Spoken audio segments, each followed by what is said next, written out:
What a pleasure it is to sit before you as your guide today into the windows of news as regards science, technology, innovation, and of course, very interesting conversations that define our moments. A lot has happened between yesterday and now, and we can't even wait to share with you. My name is Chinatu Oji, and I have Melanin Popping Cynthia on the show. I'm so happy.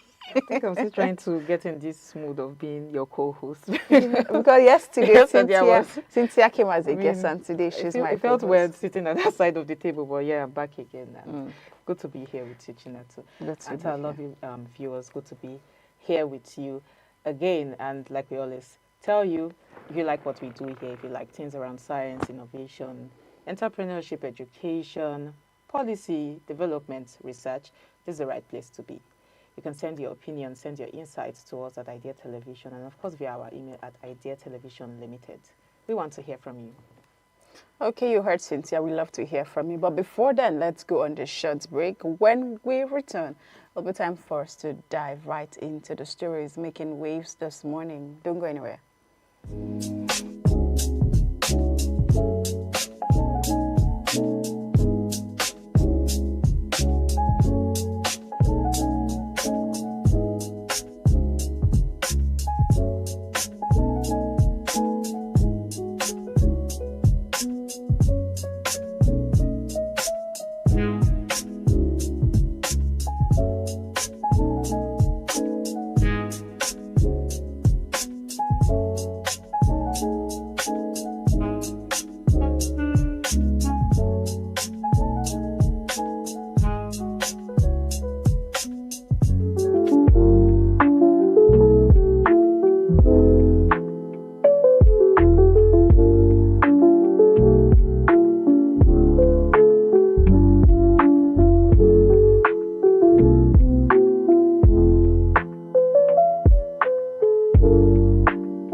Welcome back, and thank you for staying with us.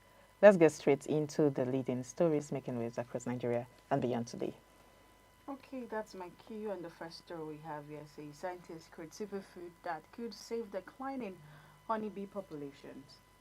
Scientists at the University of Oxford have developed a groundbreaking superfood for honeybees that could help protect the species from the combined threats of climate change, habitat loss, and disease. Early trials show that colonies fed with the supplement produced up to 15 times more baby bees that successfully reach adulthood compared to those without it.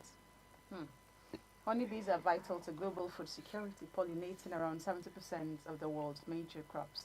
Yet populations are under severe strain, with annual colony losses in the US averaging 40 to 50% over the past decade. While US beekeepers have also reported devastating declines traditionally, beekeepers supplement hives with protein, flour, sugar, and water when pollen is scarce.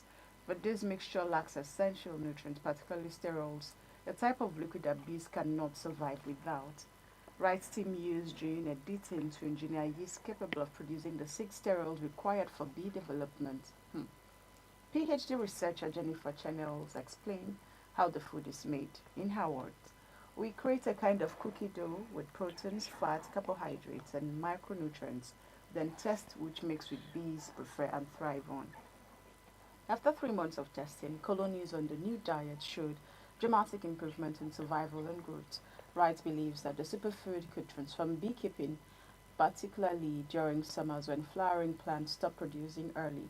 For many beekeepers, the discovery offers hope. Last winter, someone said, I lost 75% of my colonies from South Wales. Even though the hives were full of food, the bees just dwindled. A real solution like this is exactly what we need. Okay, this is innovation at its best. What do you call this, Cynthia? But this is really innovation at its best. And you can just tell that some people are ahead of the time. We are still talking about GMO in Nigeria, and we're already having people who have gone ahead of the curve to ensure that, oh, our bees can no longer dwindle. We'll have to find nutrients that can, you know, complement for the ones that have been lost or the ones that, when bees really rely on flowering plants a lot of times, and sometimes when it is not the season for them to, yield, they need alternatives. So rather than lose those things, what did they think of? Innovation, which is what we are very key on here at Idea TV. This really made me excited, but then is this not work? Is this not moving, taking us away from nature? Because that, I think that's a lot of what science discoveries and science innovation does. So we know how one of the things that they mentioned, that the bees that they're being fed with the new superfood, they lack steroids, but they're now finding a way to make those things available. So I'm just wondering, will this thing not have some consequences later on for the bees? I mean, this is me speaking from the top of my head. But other than that, I think it's a very good initiative. It's a good invention to have a way to preserve bees. If you know how much people make from bees or from selling honey, remember those days honey used to be 1,500 naira for 500 ml or 50 cl, but now that same honey is selling for 10,000 naira. So people who even cultivate bees here in Nigeria, they make a lot of money. And when you think of the immense benefit of honey, you can just tell that it's a farming system that we need to get into very well, and it's something that we must expand. So this is happening in the US, but I'm thinking about it happening in Nigeria. How can we sustain or come up with initiatives such as this to ensure that we also have a beehive that doesn't go extinct, that doesn't dwindle no matter the season, no matter the condition of our climate? We can come up with something like this. So this is, speaking to the beekeepers as well. What do you think you can do? You can share with us in the comments, but then let me hear from Cynthia. I think this brings to mind food security for me. Because when we talk about food security, especially in Nigeria, we think it's all about prices in the market, the skyrocketing prices in the market. We think we're just talking about maize, we're talking about rice, especially rice. Nigerians and rice. Yeah, we think it's just about rice and all of these things, but it's thinking of innovative ways to, solve our present problems. And this is what the US is doing, because they have been complaining of losses. And it's becoming a very serious thing for over a decade now. They have been complaining of losses, and I mean, Nigeria is not immune to that too. I like to, bring everything down to Nigeria as well, because Nigeria is not immune to that. Farmers rely on these pollinators to help agricultural products, to boost agricultural products, especially we that farm cocoa, that plant mangoes and cashew, and especially vegetables. We eat vegetables a lot. All of these things are needed. But then, and when we look at this, if the number of bees continues to, should I say, plummet, it's going to be it's going to be a direct threat to production.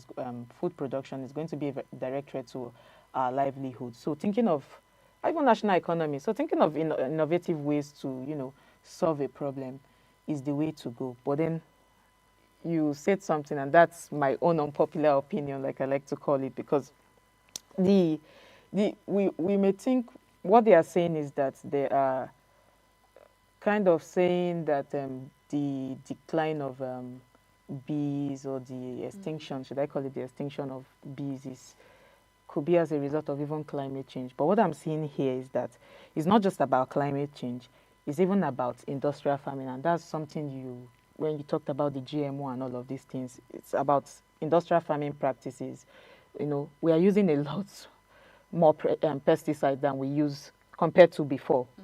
We are using, should I put it as, I don't want to call it mechanized way of farming. Let me say innovative ways of farming, which is good.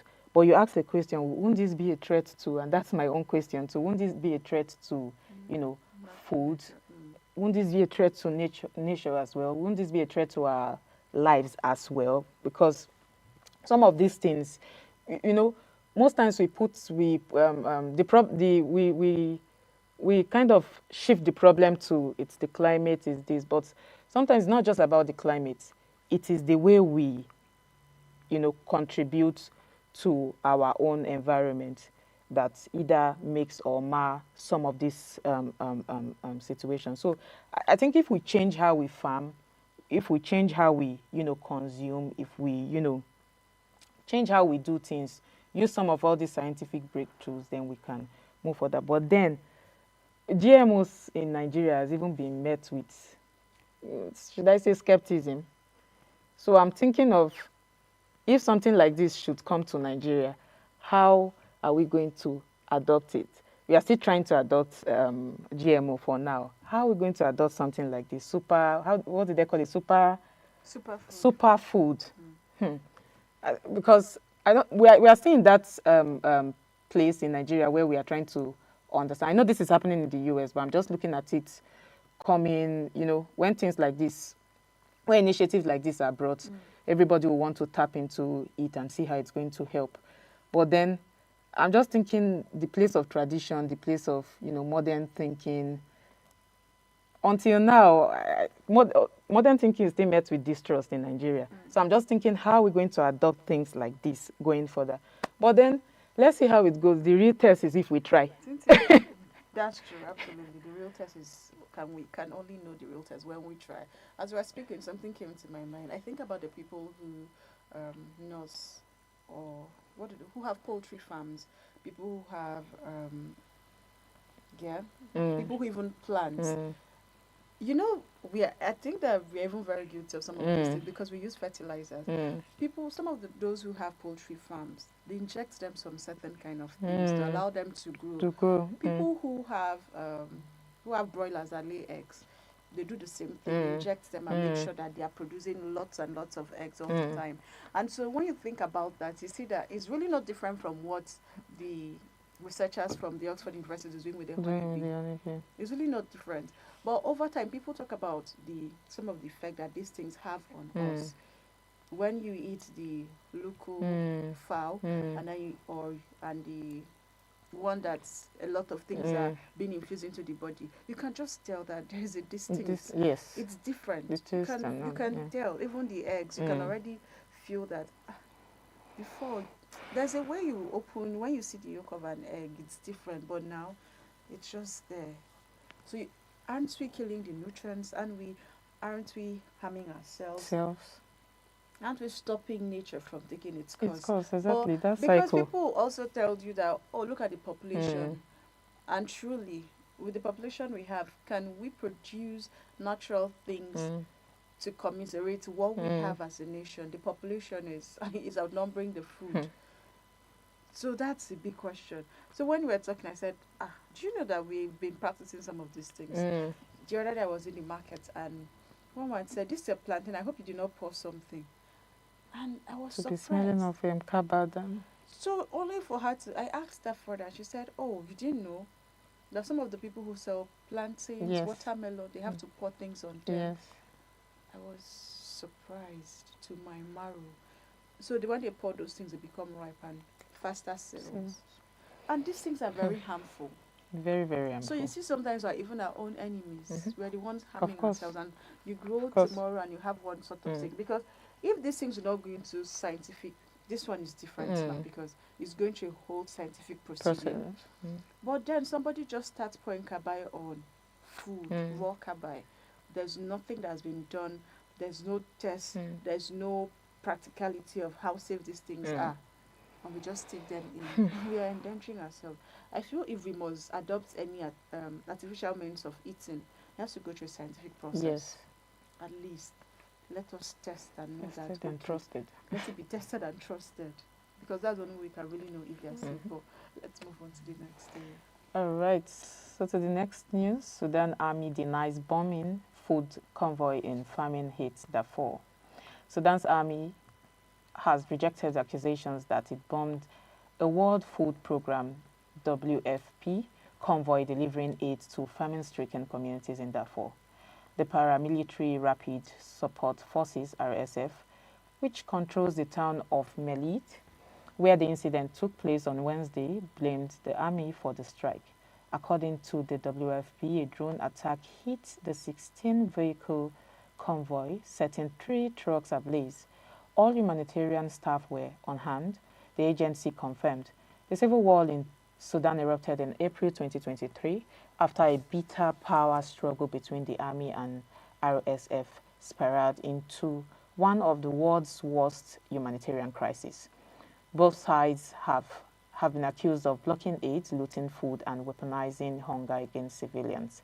The WFP condemned the strikes, saying humanitarian staff and assets must never be a target, and urged all parties to respect international law. The convoy was bound for a famine-affected village near Melit, about 90 kilometers northwest of El Fasher, the army's last stronghold in Darfur, now under heavy RSF siege. Fighting around the city has intensified in recent weeks. This latest assault follows a similar attack in June that killed 5 aid workers in El Fasher. The toll of the conflict continues to mount, tens of thousands dead, 12 million displaced inside Sudan, and over 4.5 million, mostly women and children, forced to flee into neighboring countries.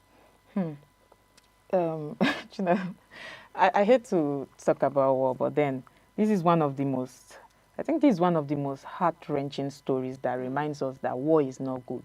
War is never good and will never ever be good. Because especially in recent times, it's a more civilized, I think we're in a more civilized world era.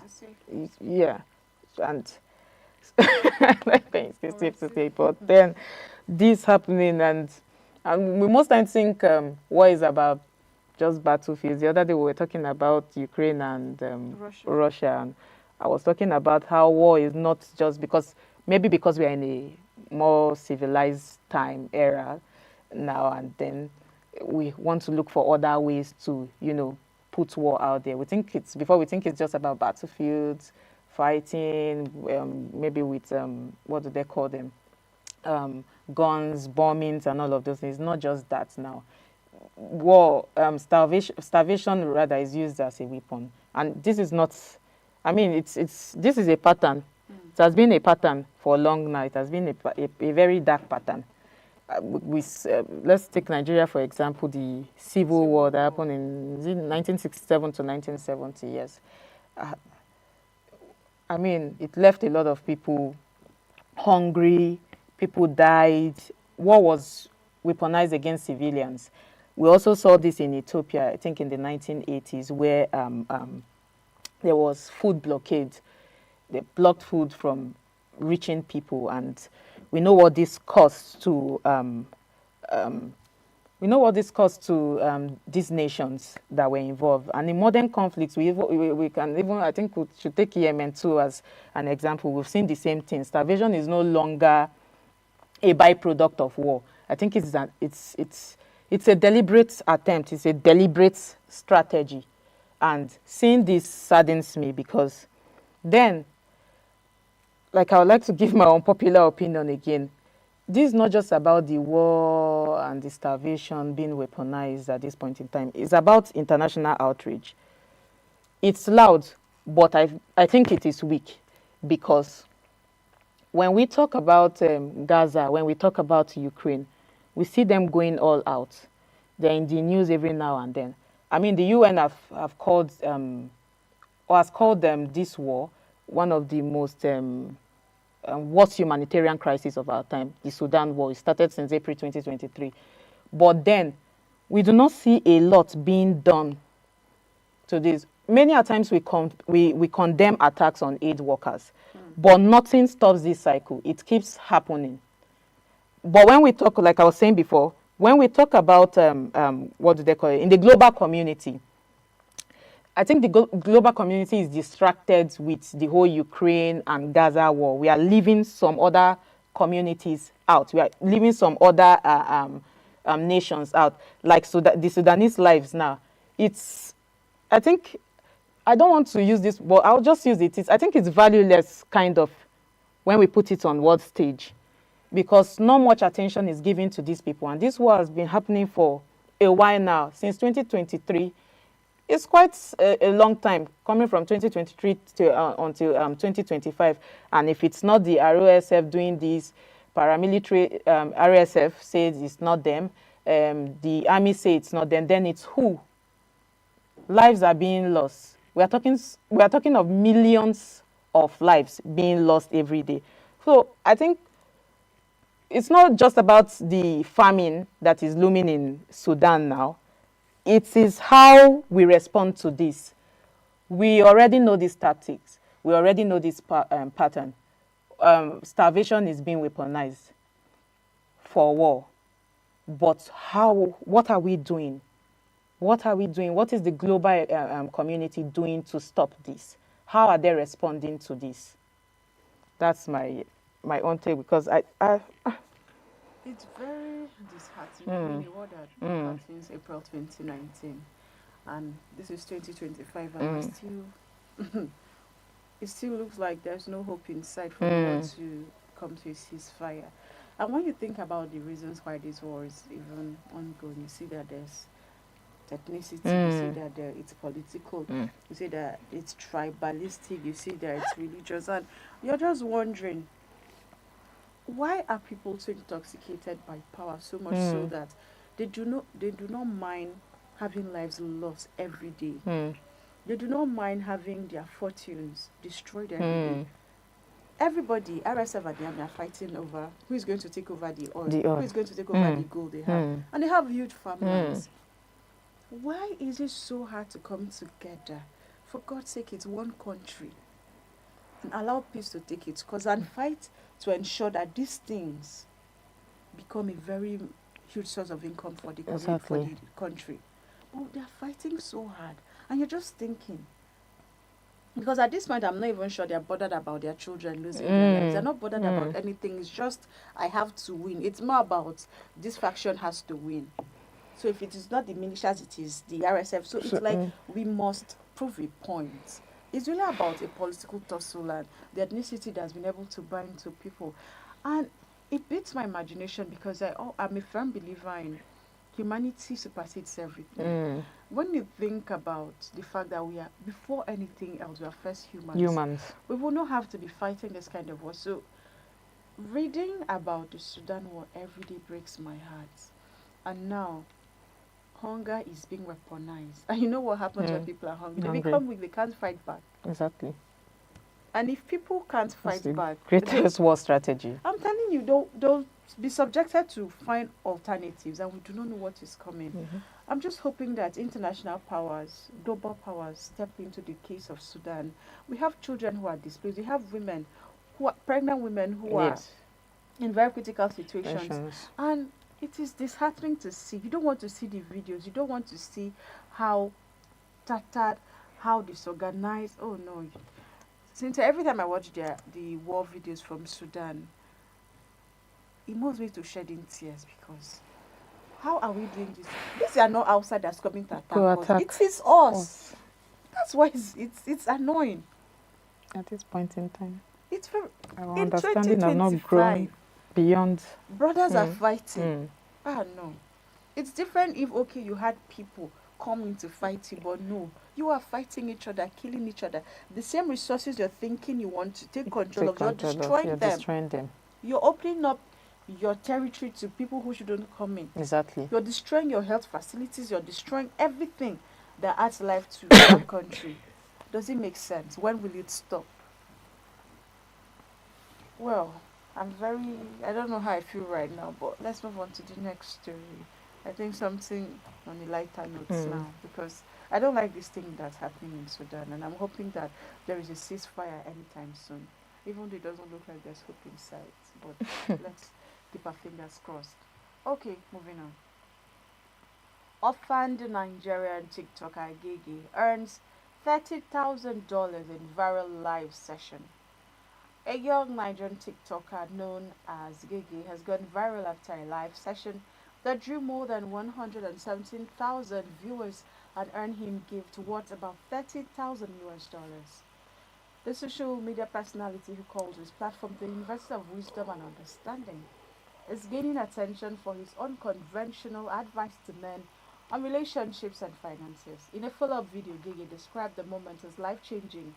An orphan without formal education, he said, Nigerians have shown him love and support far beyond his imagination. He also described himself as, in his words, as the first illiterate to find a university in the history of Nigeria. While some of his controversial teachings have sparked debate online, many see his success as proof that digital platforms can empower underprivileged youth to build influence, create entertainment, and earn a living. His growing followers now call themselves students of the Gege University, raising wider questions about how social media is redefining fame and opportunity in Nigeria. Well, since you have enrolled in the University of Gege, I think I should start from there. Let me save up. Do we need money to? Oh, I think it's free It's of free. charge. Oh, You just interesting. have to go empty-headed. I'll look it up and then I'll say. Wow. So, Gege is becoming a growing influence over, and especially young men in Nigeria. And I don't know if it's beautiful to see, but I think what I'm most excited about and why this story is news to us is because of the influence that social media has. You can just count on the power of social media to go viral, to become a sensation in a twinkle. It's really beautiful how people are already, moving, cheering him, churning out certificates that they've graduated from Gay University of Wisdom and Understanding. Some people say, so that we have people who are even saying, oh, I'm the SUG president of the school, I'm the class prefect, oh, this. The power of social media again cannot be overemphasized. And if this doesn't tell you anything, it's telling me that you have to do something, you have to start. But I know Cynthia is going to ask a question. And let me get the question. Cynthia is going to say that this young man went viral because what he's doing is unconventional, it's controversial, really. That we have people who have been on social media. This is Cynthia's question. Who have been doing things that seem sensible and they've not gone viral. So, Cynthia, that's a question. I want you to answer. How come he's going viral? I mean, is it because of the kind of content? If that's the case, then it just tells you what the young people in Nigeria are attracted to.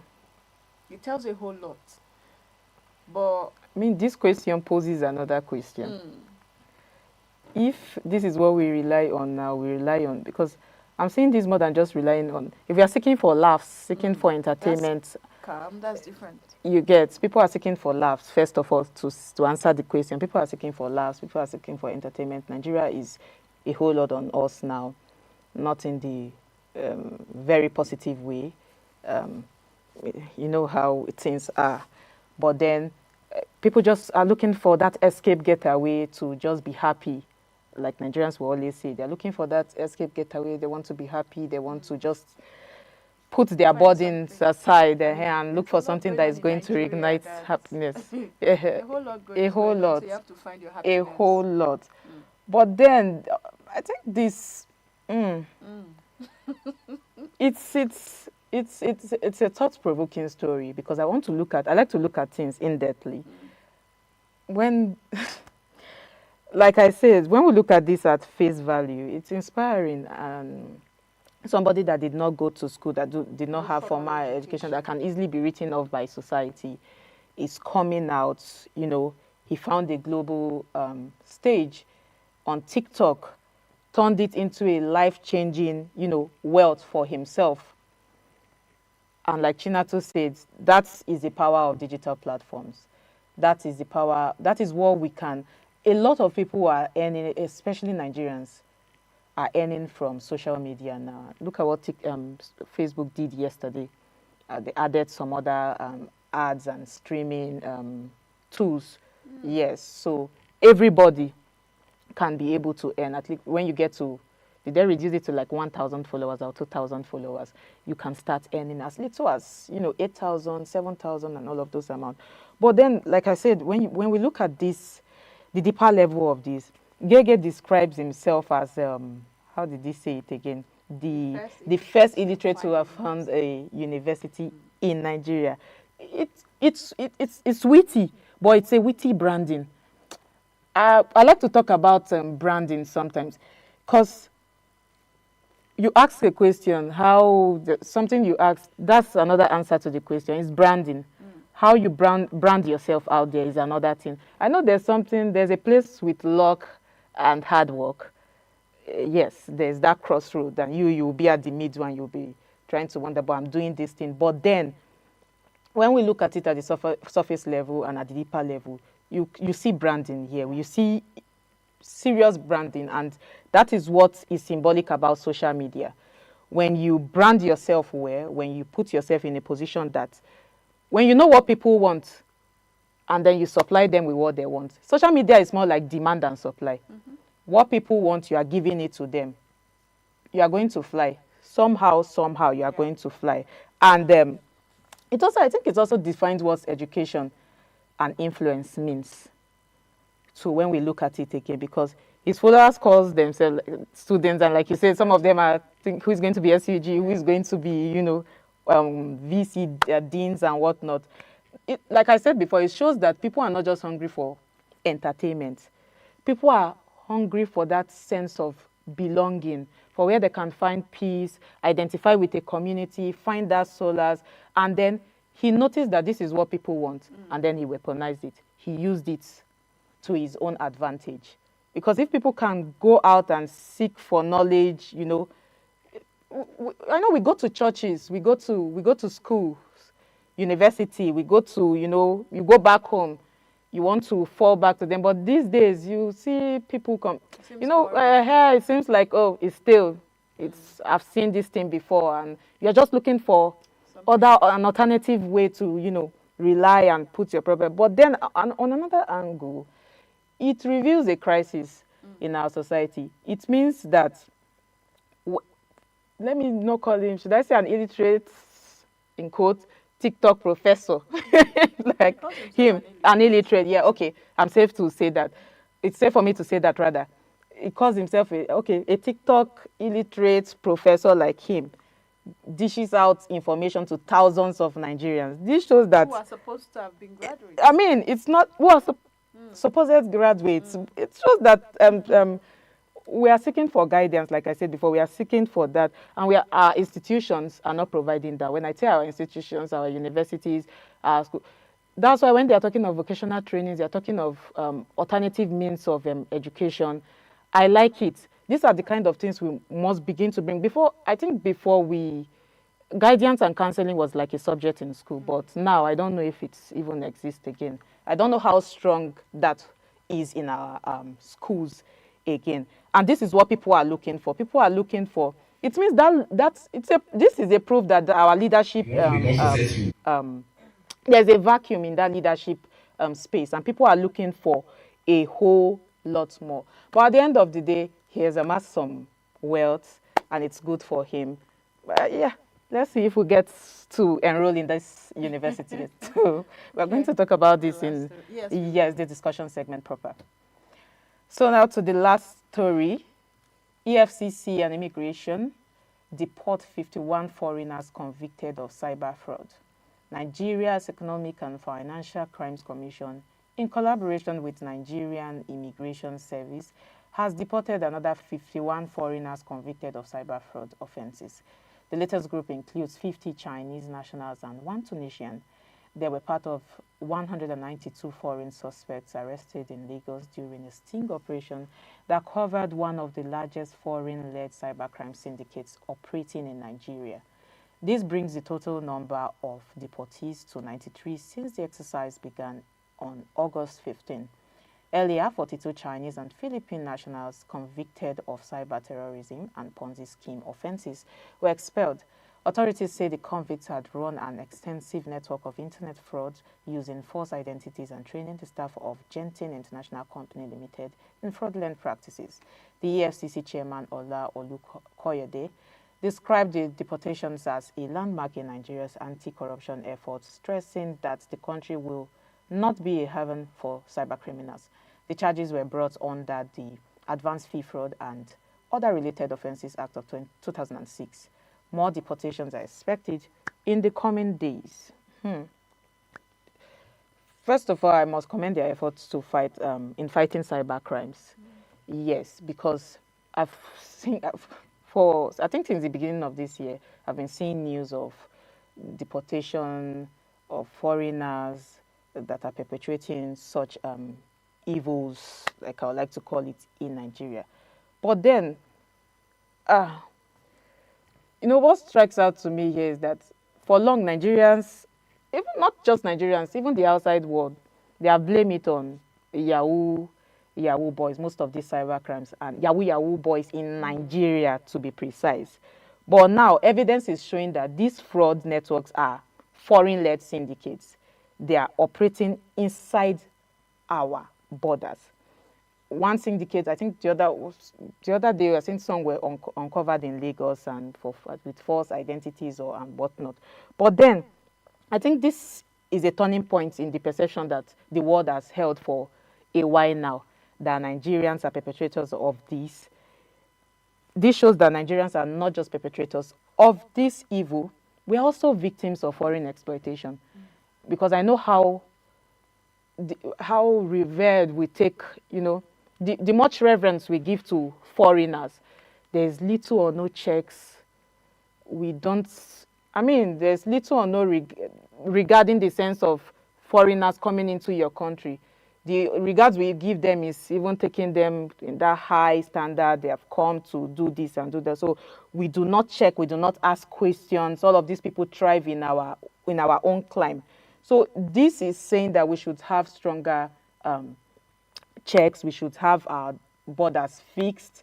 We should check people that are flying into the country. If not, we will continue to bear the brunt of all the cyber crimes, how will I call them, blames. Very surprising news. I didn't even know how to feel about it. I think for me it was a mixed feeling, because the perception people have, when you talk about cybercrime, Nigeria, but sometimes what people do not get to know is that these people do not work in silos. They work together. They have people who are backing them. And some of the knowledge that you think that Nigerians have, they learned it from these people. Yes. But, it's not a question of arguing which thief is greater than the other. I'm just happy that these people have been fished out, and I'm hoping that justice is served. It shouldn't just be, news and yes. Let justice prevail. That's the only way we can understand that, yes, something is really happening.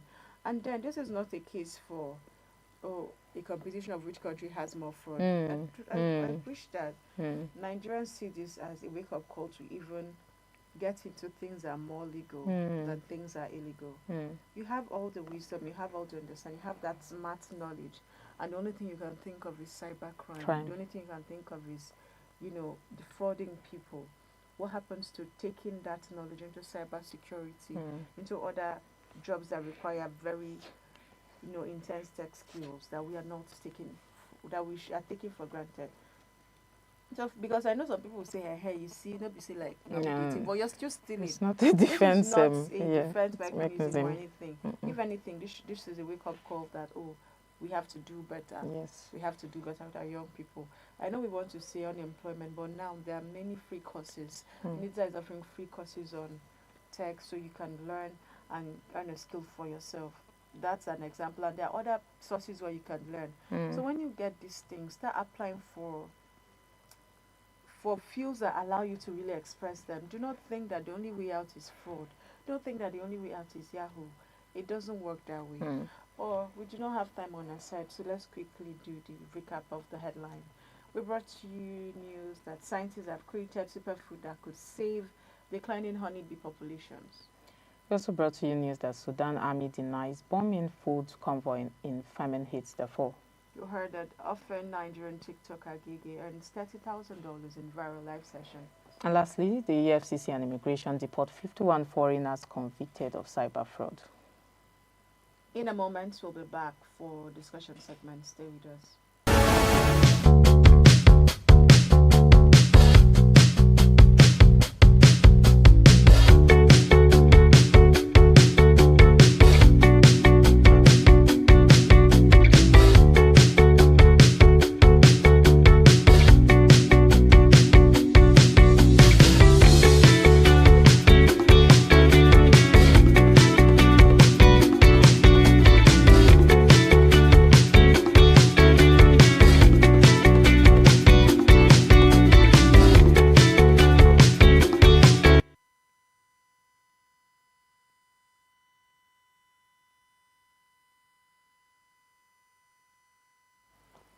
are talking Gege and the power of social media.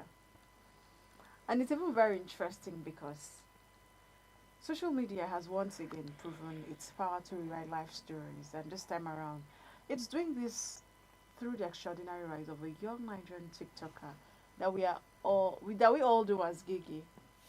First off, he has no formal education, no parents to support him. That's been his story. But he recently pulled in over 177,000 live viewers during his TikTok session, earning an estimated $30,000 in digital gifts. You know what that means right now. His platforms, which he calls the University of Wisdom and Understanding, is built on unconventional advice to men about relationships, money, and survival. Though some of his takes have sparked controversy, his impact cannot be denied. He describes himself as someone who is the first illiterate to find a university in the history of Nigeria. I mean, you can already tell it should be found university in the history of Nigeria. He claimed both humorous and symbolic of the shift in how Nigerians consume knowledge and entertainment. But before we go in, I want us to hear, let us just get to have a feel of Gege, who he is. Let's say one of the things he has said, something very controversial, so that you can really get to know who this person is, especially for those who are seeing for the first time. So let's see a video of Gege, addressing the world, addressing his students.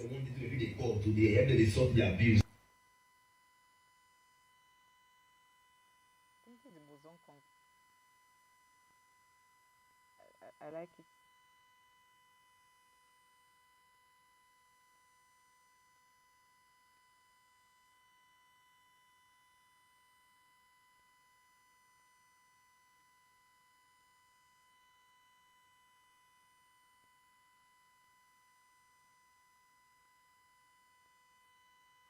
So there are several videos of this young man talking to men using social media as a platform to, tell them what to do, advise them on how to manage their finances, how to survive, how to be in a relationship.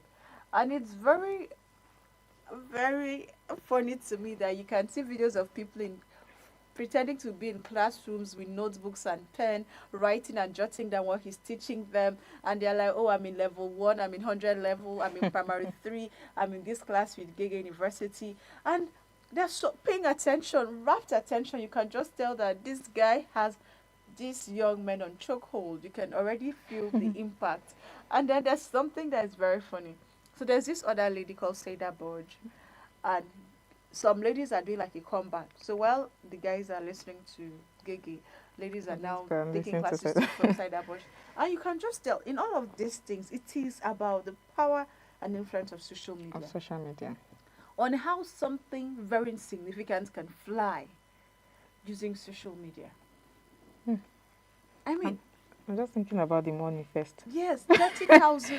30,000 on somebody digital who did gifts in not one go session. to no formal education. He has made $30,000 from one live video. That's something that this other guy, Teller, has not gotten before. He's not had that kind of. That's not small money at somebody all. who's been streaming for a long time. That's not that's small money. In a country where our minimum wage is 30,000 naira, that's about 70 like now. 70 now. Okay, 30. Okay, when it was 30, the 70 is not even. We don't know Some if people it's. have not started paying, we're still collecting. Most of us are still collecting 30,000 naira. That's about like $20 in our exchange rate today. Somebody has. And then he has like. I mean, that's like in one session. It amounts to like. I'm trying to do the maths. I'm not good in maths, but that's about like in one single session. It amounts to like the monthly salary of nearly 2,500 or thereabout, if I'm not mistaken, but over 1,000 Nigerian workers combined. I mean, that's extraordinary. It's extraordinary. The number of people on that live, 177,000 people. Those are young people. Are people that jobless? Or is it just fun? People are looking for a lot. They're looking for a lot. Like I said when we were talking about the news in the news headlines, people are seeking for a lot. I want to read some of the comments that we saw from this Gege.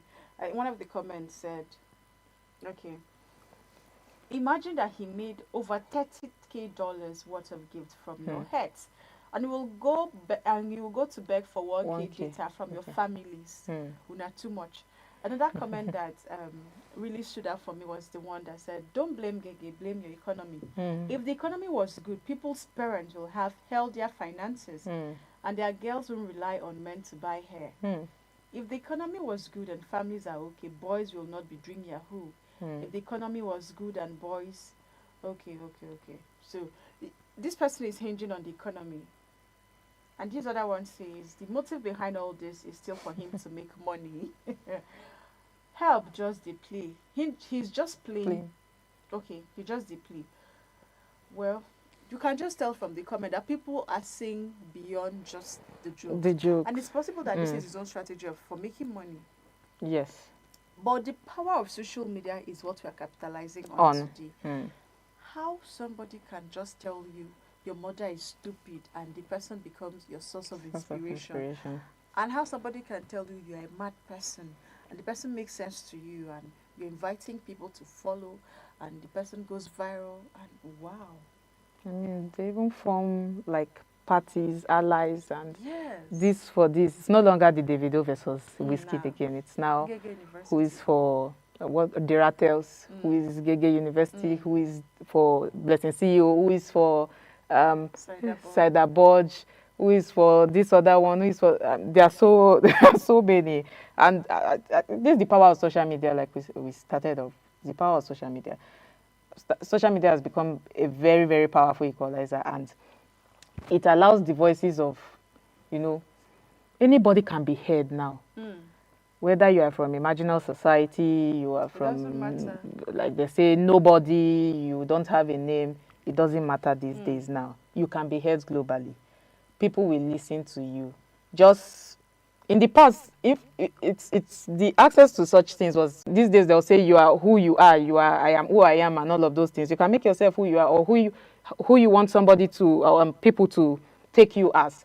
That's what social media have done. I mean, we've seen that with so many people. How did Justin Bieber blow?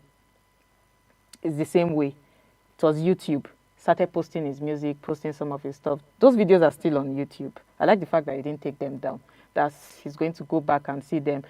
What about Mr. Macaroni? Like I mentioned, very dark man.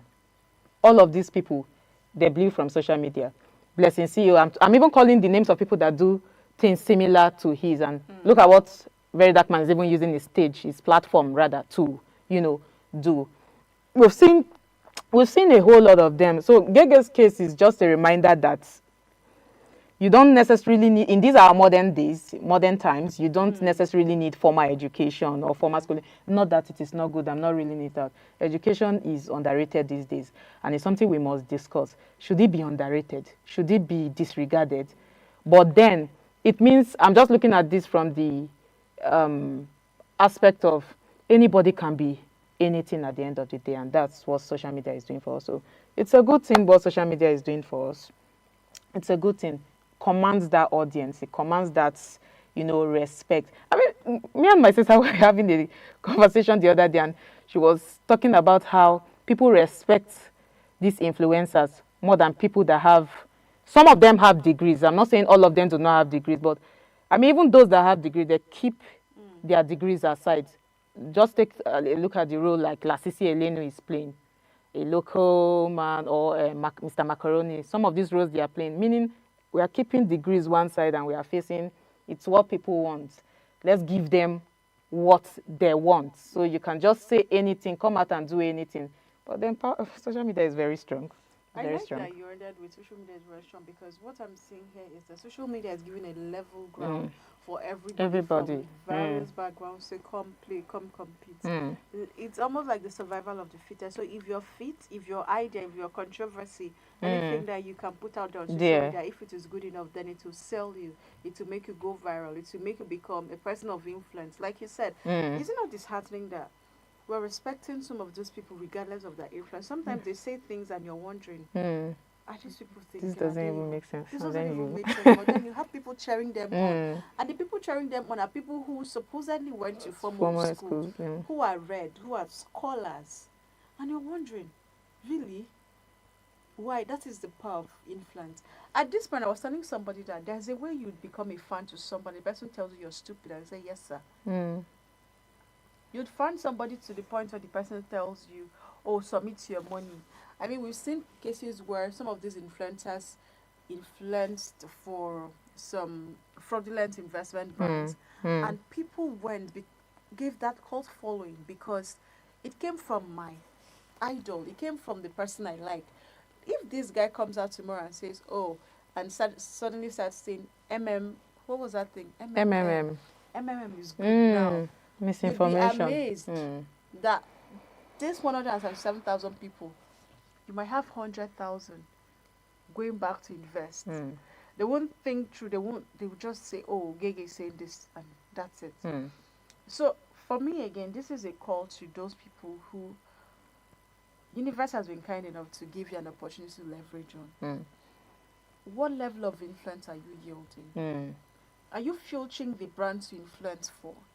Are you filtering the things that you are saying yes to as a person? Because at this point, you now have a very huge influence on a major part of the society, which are the young people. Yes. So whatever you are supporting, it is very easy for them to align with. Yes.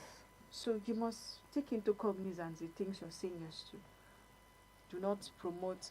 I know how, because some music stars promote betting apps, and then they'll tell you they are winning, of course, and you're like, oh, my idol he might not even be betting, but because he's the ambassador for the brand, and boom, we have people who are betting. We have people who are into drinking because the people they like promote a particular drinking brand. I remember when a particular carbonated drink had my favorite player, Messi, as the ambassador. It didn't matter to me if it was healthy. Then I had to take, and it was simply influence. And what I wanted to feel was, let me feel the way Messi feels. That was all. And that's what happens when you become a person of influence. Your actions and inactions affect the lives of people. So if you're not very careful to filter, to know the things that you are assenting to, you might be putting a lot of things in danger. There's serious worries around this, and I like the fact that you started rolling out where it gets complicated, because Gege is not teaching mathematics. No. He's not teaching physics. He's not teaching all of it. He's rolling out content, filled with humor. Yes, it's filled with humor. But then there are so many controversial takes on life, money, relationship, and whatnot. But then it poses so many questions in my mind, and one of which is, I see a whole lot of charisma here, and that's the branding too I was trying to talk about. When charisma outweighs knowledge, because there are still some of us who seek knowledge out there. I mean, everybody is even seeking knowledge, but it depends what knowledge you are seeking for. But now, in his case now, we are seeing, not just in his case, most influencers now, charisma is outweighing knowledge. So at this point in time, I'm asking, have we really been empowered, or we are really being entertained? Do we just want entertainment, or we want to be, we want to be empowered? We are seeking knowledge. And what kind of knowledge are we seeking? Because, I mean, reaching out to people with such advices, to large audience, without qualifications, it's a problem.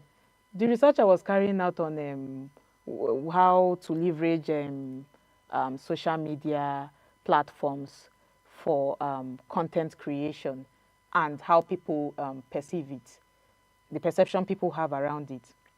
During my research, I found misinformation was one of the biggest issue with this trendy UGC, the user-generated content, digital media content creation, and whatnot.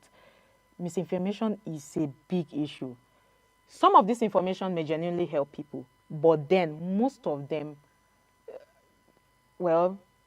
are misleading. Should I say most of them are misleading, because the difference today is scale. Social media just amplifies the voice of one man, just because that's what the algorithm pushes. Just because of, but where do we stand? I want to ask, this question is to makers of some of these platforms. Yes, we know everybody, YouTube, platforms like TikTok, they thrive on engagement. But then, where are we at with accuracy?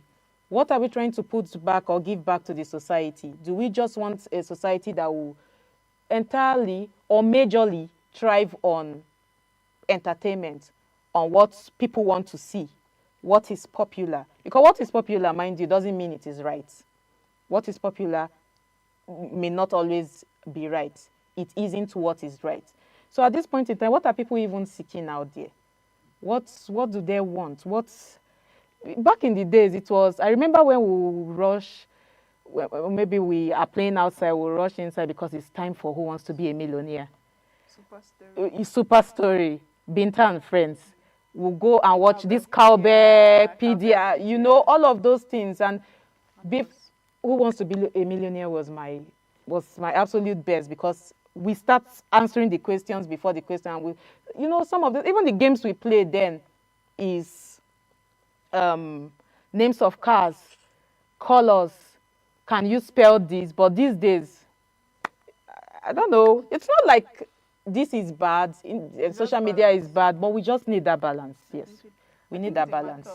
Yes. And when we're able to hack through the balance, and parents have a key role to play here, because I don't think I want to imagine my little brother who should be in class watching Gigi.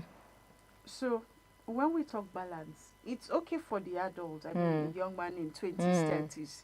You already know what you want for your life, or not, but at least you're not a teenager. You're not trying to figure out life. So there's some information that you already know that, oh, this is just banter, this is just joke, so you can do away with it. But imagine that you have your 13, 15-year-old boy watching this.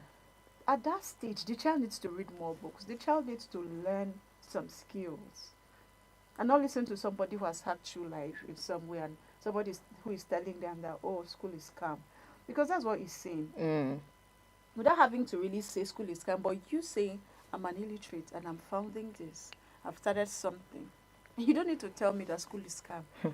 In a country where we have over 20 million out of school children, as UNESCO reports, the ones who even reported. Have gone to school, but there are no jobs. So what are you telling the teenager? You're saying that you're stressing yourself. Come join me on TikTok.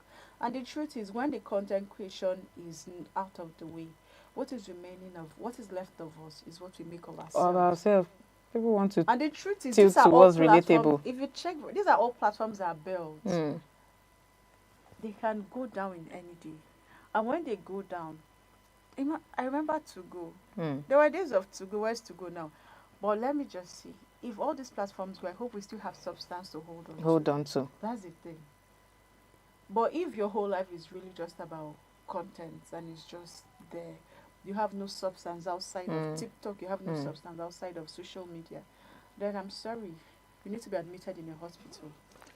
Yes, because there are lots of things that we should not be speaking about. I like that you say that, because, I mean, fame without proper grounding, it's like a fleeting tide. It's like a fleeting tide. You wouldn't even know how to use it. Yeah. There will come a time that you wouldn't know how to use it. I was watching an interview, I've forgotten, was it with Olamide, and they were talking about how to, you know, some of these, I think it was the time of Kiss Daniel and some of those people, and they were comparing him to some other musicians who got out of their record labels, all because some of them did not understand contracts. Yes. And they did not understand that they need to have a legal backing that will help them translate. The cars, they're giving me a car, they're giving me a house, and yes, I'm basking in the moment. But then they forget that because they do not have proper education, so they do not understand what to do with the money. They do not understand what to do with their platform. They do not understand what to do with fame. So in the case of Gege now, let's talk about financial knowledge, financial wisdom. If we want to look at it on another hand, somebody that has that grounded knowledge, have that formal education, I'm not saying everybody, may likely know what to do with that money more than somebody that did not, have that line of formal education. So, but at the end of the day, he mirrors the dreams of most the average Nigerian youth, because like you said, unemployment rate is very high. Be stingy, no problem. Exactly, it's very high. Yes. So I think we must not be carried away with fame at this point in time. Yes, whether we like it or not. Get some level of education can be, you can access education through the internet. It's not even far-fetched again. Just the way we are in is attending as people are enrolling in the university. That's how you can enroll in formal um, um, into formal schools and all of those things. So you just let's consider education for a moment, because I'm very angry, because especially when they say education is scam. I'll look at you. Education is scam. Where are we going with because this? most of the people who say education is scam only think education is about getting Getting a job. a job. Education is not just about Yes. getting a job. Yes. We have it screwed that when you say I'm going to school, you're going to school. You're going to school for the betterment of your own life, for knowledge, for self-advancement, for self-improvement, for behavioral change. We have patterns that we come up with and we do not even know where they are from. But education helps shape those things, makes you who you are. The fact that you know what to even there's no time since let us not dive into what education is and not. But then if your sole purpose of going to school is to get a job, I'm sorry, just withdraw. Attend Giga University. That's it. You don't need to pay school fee. Just have it and that's fine. Understand that education is not just about it's about behavioral change. It's about a lot of things, about self-awareness. A lot of people are not even aware of themselves. They just exist. And that's what education does. It shapes you. But let's have this conversation some other time, because time is not on our side. If you have any contribution, do not hesitate to reach out to us across the different social media platforms as displayed on the screen. Until we come your way next time, do well to stay safe, and if you get admission into the Gig University, Tell us please how go you with did your it. head, go with your wisdom. Yes. It's both inspiring and And cautionary. So interesting. you must I mean, take I'm caution. laughing through. Yes. All right, so bye.